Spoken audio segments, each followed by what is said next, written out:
আমার ব্যক্তিগত পক্ষ থেকে এবং আমার প্রাণপ্রিয় সংগঠন বাংলাদেশ জাতীয়তাবাদী দল নির্বাহী কমিটির পক্ষ থেকে রক্তিম শুভেচ্ছা এবং অভিনন্দন।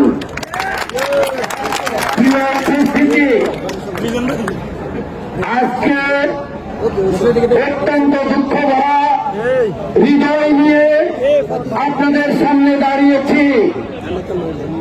52-এর ভাষা আন্দোলন, 69-এর গণঅভ্যুত্থান, 71-এর স্বাধীনতা যুদ্ধ এবং 90-এর স্বৈরাচার বিরোধী আন্দোলনে এত তাজা রক্ত ঝরেনি। রক্ত ঝরেছে বিগত 15 বছর এই স্বৈরাচারিণী শেখ হাসিনার আমলে। সেই সকল শহীদের রক্তের বিনিময়ে আজকে বাংলাদেশ সত্য স্বাধীন হয়েছে। সেই শহীদদের প্রতি আমি বিনম্র শ্রদ্ধা জানিয়ে আমি আমার বক্তব্য শুরু করছি। প্রিয় উপস্থিতি, আমরা ভারাক্রান্ত বক্তব্য দেওয়ার মতো আমাদের মনের অবস্থা আজকে নাই। আপনারা জানেন 1990 সালে এরশাদ পতন হয়েছে। সেই পতন আমাদের আজকে যিনি আমার আগে বক্তব্য রেখেছে আমাদের পৌর বিএনপির সাবেক সভাপতি নুরু ভাই, উনি তখন জাতীয় পার্টি করত। আমরা বিএনপি, আওয়ামী লীগ, জামাত, আমরা বিরোধী দল ছিলাম। এরশাদের পতন হয়েছে। নাঙ্গলকোট কিন্তু কোন দুর্ঘটনা ঘটনায় লুটতরাজ হয় নাই। নাঙ্গলকোট ছিল সমৃদ্ধির নাঙ্গলকোট। কতিপয় দুষ্কৃতিকারী নাঙ্গলকোটকে কলুষিত করেছে। নাঙ্গলকোটকে তারা কলুষিত করেছে। আপনারা জানেন আমাদের পৌর বিএনপির সাবেক সাধারণ সম্পাদক জাহাঙ্গীর আলম মজুমদার আজকে বন্দিত্ব বরণ করেছে এই হাসিনা সরকারের সময়, যেটা নাঙ্গলকোটে আমরা কখনো আশা করিনি। আমাদের শত শত নেতা কর্মী বন্দিত্ব বরণ করেছে। আমাদের হাজার হাজার নেতা কর্মী কারাবরোধ করেছে, ঘর বাড়ি ছাড়া হয়েছে। আপনারা সবকিছু অবগত আছেন। আমরা আমাদের ভোটের অধিকার হারিয়েছি। আমরা আমাদের গণতান্ত্রিক অধিকার আমরা হারিয়েছি। আমরা আমাদের ধর্মীয় মূল্যবোধ এদের কাছে হারিয়েছি। অনেকভাবে আমরা লাঞ্ছিত, বঞ্চিত হয়েছি। আপনারা সেগুলো জানেন। আজকে এখানে যারা উপস্থিত আছেন, আমি যাদেরকে দেখতেছি এখানে নতুন কোন লোক নাই। আপনারা জানেন 15 সালে এর চেয়ে অনেক বড় লোক মিছিল করেছি। আমরা 15,000 লোক দিয়ে আমরা মিছিল করেছি। আজকে আমরা নতুন করে নতুন লোক দিয়ে এখানে আমরা মিছিল করছি এমন তো নয়। এগুলা সবাই আমাদের কর্মী, আমাদের দুর্দিনের কর্মী, আমাদের দুঃশাসনের বিরুদ্ধে সংগ্রামের সহযাত্রী। মিছিল দরকার নেই। আমি প্রয়োজনীয় কথা আমি 2-3টা বিষয় কথা বলেই শেষ করে দিব। কিন্তু এই জন্য আমাদের আজকের এই আয়োজন, সেটা হল বাংলাদেশের ছাত্র সমাজ তাদের একটি মৌলিক অধিকার নিয়ে এই সরকারের বিরুদ্ধে আন্দোলন ঘোষণা করেছে। সেই আন্দোলনে সরকার দমন নীতি চালানোর প্রতিবাদে এক দফার আন্দোলনে সেটা রূপান্তরিত হয়েছে। সেই আন্দোলনে বাংলাদেশের আপামর জনগণের সমর্থন ছিল ছাত্রদের সেই আন্দোলনের প্রতি। সেই আন্দোলন সফল হয়েছে। 4 তারিখ রাতে আজকের সভার যিনি সভাপতি মনিরকে আমি বলেছি, ছাত্রদেরকে আমাদের নৈতিক সমর্থন দিতে হবে। তাদের এই আন্দোলনের প্রতি আমাদের সমর্থন জানাইতে হবে, তাদেরকে সহযোগিতা করতে হবে। যথারীতি তারা 5 তারিখ 9:30 বাজে তাদের কর্মসূচিটি ঘোষণা করেছে এবং তারা কর্মসূচি পালনরত অবস্থায়। আমি বলেছি আওয়ামী লীগের ইতিমধ্যে 2টি ধারার রাজনীতি নাঙ্গলকোটে, তারা যদি বাধা না দেয় যেন আমাদের পক্ষ থেকে কোনো উস্কানিমূলক অশান্তিমূলক আচরণ করা না হয়। কারণ আমি আমার সারা জীবন নাঙ্গলকোটকে সম্প্রীতির নাঙ্গলকোট হিসাবে দেখতে চেয়েছি, এটাই আমার আদেশ। এবং বলেছি প্রশাসনের পক্ষ থেকে যদি নিরস্ত্র জাহাঙ্গীর আলম মজুমদারের মতো গুলি চালানো না হয়, প্রশাসনের লোকদের প্রতিও আমাদের কোনো আক্রোশ দেখানোর দরকার নাই। এটা ছিল আমাদের নির্দেশনা। সেই নির্দেশনা অনুযায়ী আমাদের কর্মসূচি চলমান অবস্থায় স্বৈরাচারিণী শেখ হাসিনা বাংলার মাটি থেকে পলায়ন করেছে। পলায়নের একটি ঘটনা আমার যুব সমাজ মুরব্বীরা জানে। আজকে থেকে 49 বছর আগে বাংলাদেশের একদলীয় শাসনকর্তা মরহুম শেখ মুজিবুর রহমান নির্মমভাবে হত্যা হওয়ার পরে আজকে থেকে 49 বছর আগে আজকের স্বৈরাচারিণী শেখ হাসিনা এবং তার বোন শেখ রেহানা আগস্ট মাসে ভারতে পলায়ন করেছিল।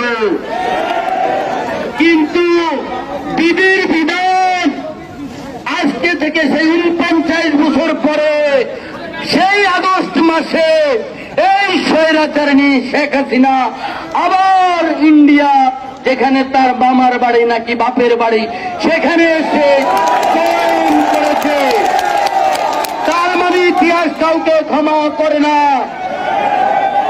তাই আমি বলবো, আমরাও ইতিহাস থেকে বিচ্ছিন্ন কেউ না। আমরা এমন কোন আচরণ করব না যে ইতিহাস আমাদেরকেও ক্ষমা করবে না। যখন শেখ হাসিনা পলায়ন করেছে, তাৎক্ষণিকভাবে উৎসব জনতা নাঙ্গলকোটে দু একটি বিচ্ছিন্ন ঘটনা ঘটিয়েছে, যেটা আমি অস্বীকার করি না। সেই ঘটনার সাথে আমি তথা আমার সংগঠন কোনোভাবেই জড়িত নয়। তথাপিও যেহেতু ঘটেছে, আমি সেটার জন্য আল্লাহর ওয়াস্তে ক্ষমা চেয়ে নিচ্ছি, আপনারা মাফ করে দিন। আমরা ঘটাই নাই, আমি নিশ্চয় সাথে নয়, আমার নেতা কর্মীরা সেটার সাথে জড়িত নয়। উৎসব জনতা তাদের পূর্ণ বছরের ক্ষোভের বহিঃপ্রকাশ হিসাবে দু একটি বিচ্ছিন্ন ঘটনা ঘটিয়েছে। সেটার জন্য আমি আবারও বলছি, আমি ক্ষমা চাই এবং আমি কথা দিচ্ছি আগামী দিনে যেন এই ধরনের কোনো ঘটনা না ঘটে। আমার কথা ক্লিয়ার? এবার আসেন, সারা বাংলাদেশে অতি উৎসাহী জনগণ আছে। আমার বাসা আর লোটাস কামালের বাসা ঢাকাতে মাঠের এপাশ আর ওপাশ। লোটাস কামাল সাহেব সালমান এফ রহমানের চেয়ে তো বড় ক্ষমতাধর ব্যক্তি নয়। সালমান এফ রহমানের বাড়ি ভাঙচুর হয়েছে, লোটাস কামালের বাড়ি কি ভাঙচুর হয়েছে? সদর দক্ষিণে 2018 সালের নির্বাচনে আমি কারাগারে থাকা অবস্থায় লোটাস কামাল যে বক্তব্য দিয়েছে, ওনার বাড়িটা কিন্তু ভাঙচুর হওয়ার কথা ছিল। দিছে না উনি উল্টাপাল্টা বক্তৃতা? আমি বলছি না, ইতিহাস ওনার বাড়ি আমরা ভাঙচুর করব। রাজমিস্ত্রি গিয়ে আবার বাড়ি এটা মেরামত করে ফেলবে। উনি কামড় দিয়েছে পায়ের নিচে, আমরা ওনাকে কামড় দিতে যাব না। ইতিহাস যদি সত্য হয়, বাংলার মাটিতে উনি জীবিত অবস্থায় এসে আর আওয়ামী লীগ করার আল্লাহ ওনাকে তৌফিক দিবে না। যে লোকরা আল্লাহ সাজা দিচ্ছে, আমরা কেন তাকে সাজা দিতে যাব? আমরা কেন তার ঘর বাড়ি ভাঙচুর করতে যাব? আমরা কেন লুটপাট করতে যাব? এটা হলো আমাদের রাজনৈতিক আদর্শ, আমাদের রাজনৈতিক শিক্ষা। আমাদের প্রিয় নেতা তারেক রহমান সুদূর লন্ডন থেকে আমাদেরকে এই নির্দেশনা দিয়েছে। এমনকি বলেছে অতি উৎসাহী যারা, তাদেরকে চিহ্নিত করার জন্য আপনারা এখান থেকে, আমি প্রয়োজনে 3 ঘন্টা সময় দিব। আমার যদি বিএনপি, যুবদল, ছাত্রদল একজন কর্মীর বিরুদ্ধে বলতে পারেন, কেউ একটা হাঁস নিছে, কেউ দোকান থেকে একটা 7 আপ খাইছে, দাউর কাছে চাঁদা চাইছে, একজনের বিরুদ্ধে যদি আপনারা অভিযোগ করতে পারেন, আমি সরাসরি নুরু ভাইকে সাথে নিয়ে তাকে আর্মি ক্যাম্পে জমা দিয়ে আসবো, দল থেকে তাকে বহিষ্কার করবো।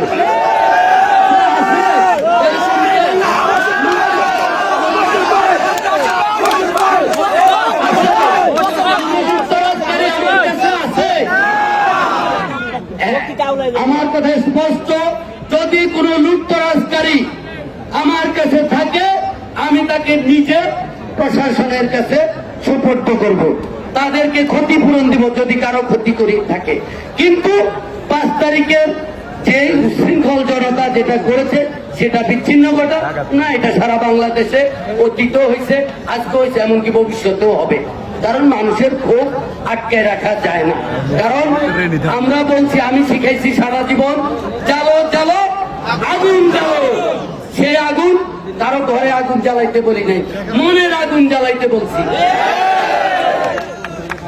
মানুষের ঘর বাড়িতে আগুন জ্বালানো আমাদের রাজনীতির নীতি আদর্শের মধ্যে পড়ে না। তাই আমাদেরকে এই স্বৈরাচারিণী শেখ হাসিনা বাংলাদেশকে গত 15 বছরে যেভাবে তিলে তিলে শেষ করেছে, আগামী দিনে আমাদের কাজ হবে সেই বাংলাদেশকে পুনর্গঠন করা। আমরা বাংলাদেশকে পুনর্গঠন করব, আমরা বাংলাদেশকে ধ্বংস করার জন্য রাজনীতি করি না। তাই প্রতিটি ঘরে ঘরে, প্রতিটি এলাকায়, প্রতিটি গ্রামে গ্রামে আমাদেরকে সংগঠন করতে হবে। আর আপনারা জানেন আমাদের দলের মধ্যে গাপ্তি মারে 2008 সালে নৌকা মার্কায় ভোট দেওয়া একদল বিএনপি আছে, যারা গত 15 বছরে সরকার বিরোধী আন্দোলন করে নাই, তারা আওয়ামী লীগের দোসর হিসাবে বিএনপি করেছে। তাদের বিষয়ে আপনাদেরকে সাবধান থাকতে হবে। সেই পণ্যচোর দল বিগত উপজেলা নির্বাচনেও আপনারা দেখেছেন। আমার কাছে এরকম প্রমাণও আছে। আমার মাঝে মাঝে ওনার বাড়িতে খাইছি, কালু চেয়ারম্যান সাহেব বিএনপি নামক একটি প্রার্থী দিয়েছে, যেহেতু আওয়ামী লীগের গ্রুপিং আছে, সেই প্রার্থীকে পাশ করাবে বলে কিছু নাকি টাকা পয়সা নিয়েছে।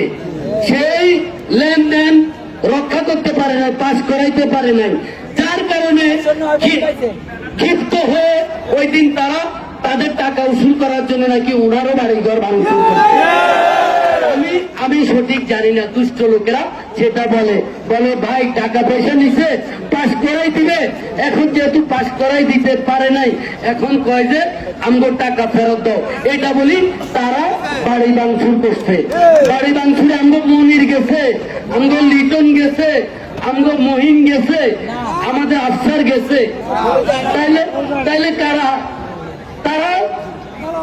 যারা টাকা নিয়েছে নির্বাচন করিয়ে পাশ করিয়ে দিবে, ওই যে আমি এবং দামি, এদের থেকে সাবধান থাকতে হবে। যারা 2008 সালে মুনাফিকি করছে, তারা যে 2024 সালে আসি ভালো হয়ে গেছে এমন তো না, তারা আরো হিংস্র হয়ে গেছে। এই হিংস্র জানোয়ারদের থেকেও আপনাদেরকে সাবধান থাকতে হবে, আমি বলে দিলাম।